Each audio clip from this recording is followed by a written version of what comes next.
Le mois de septembre est un mois de destin pour la Guinée. Il marque un moment de concrétisation de grandes décisions dans la conduite de notre nation.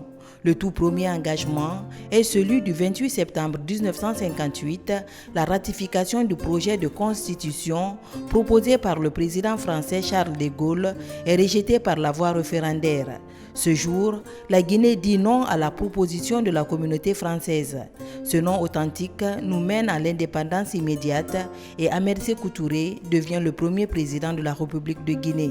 Cette date est toujours célébrée avec fierté.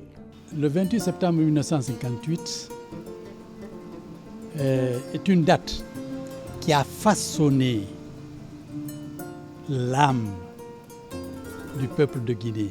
Nous avions longtemps lutté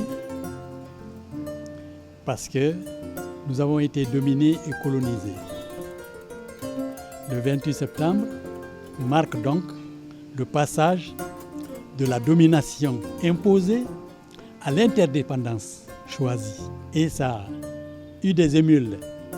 Tous les autres pays qui étaient colonisés ont voulu faire comme la Guinée. À son 51e anniversaire, sous la présidence du capitaine Moussa Dadis Camara, un autre événement est produit, cette fois-ci douloureux. C'était le 28 septembre 2009. Les forces vives appellent à une manifestation pacifique au stade 28 septembre de Conakry, transformée malheureusement en tragédie. Résultat, 157 morts, des blessés et des femmes violées.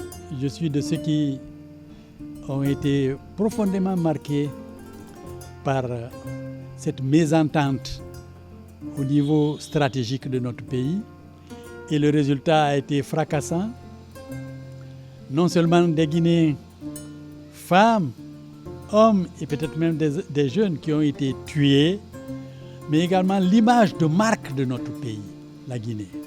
Ce jour-là, ils ont failli ternir la date du 28 septembre. C'est pour cela, très souvent, lorsque l'on parle du 28 septembre, surtout les jeunes de maintenant, ils disent le 28 septembre, sans ajouter 2009. Or, le 28 septembre 1958 a façonné notre âme. Nous avons pris notre destin en main. Et c'est comme si on a entaché cette date, le 28 septembre 2009. Il y a eu les élections. Ensuite, il y a eu l'arrivée au pouvoir du président Alpha Condé. Et depuis, jusqu'au 5 septembre 2021. Un groupe de forces d'armée dirigé par un colonel d'alors du nom de Mamadi Doumbouya, le Comité national du rassemblement et du développement CNRD, assure et s'assume.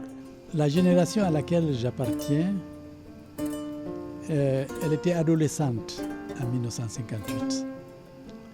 Donc, l'âme de la Guinée qui a été façonnée en 1958, elle est profondément présente.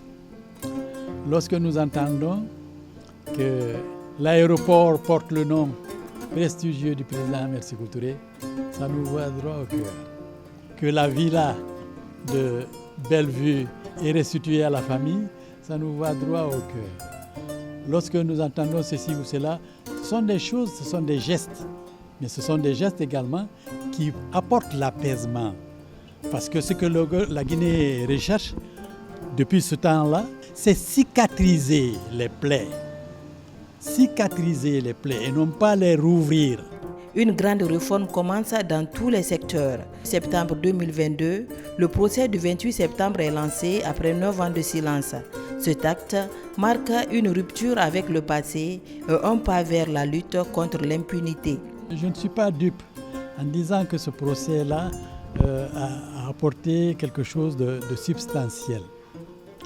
Mais le simple fait que durant presque combien de mois, presque tous les soirs, on voit ceux qui ont été les acteurs de cet événement du 26 septembre 2009 passer, on se dit que, ah oui, au moment où ces gens-là passent devant la justice, c'est qu'il y a une justice qui renaît. 21 septembre 2025, les Guinéens ont été de nouveau appelés aux urnes pour se prononcer sur l'adoption d'une nouvelle constitution. Ce référendum marque un moment crucial dans l'histoire du pays, comme celui du 28 septembre 1958. Il vise à clore la phase de transition et à mettre fin à la charte, ouvrant la voie au retour à l'ordre constitutionnel et un pacte national renouvelé.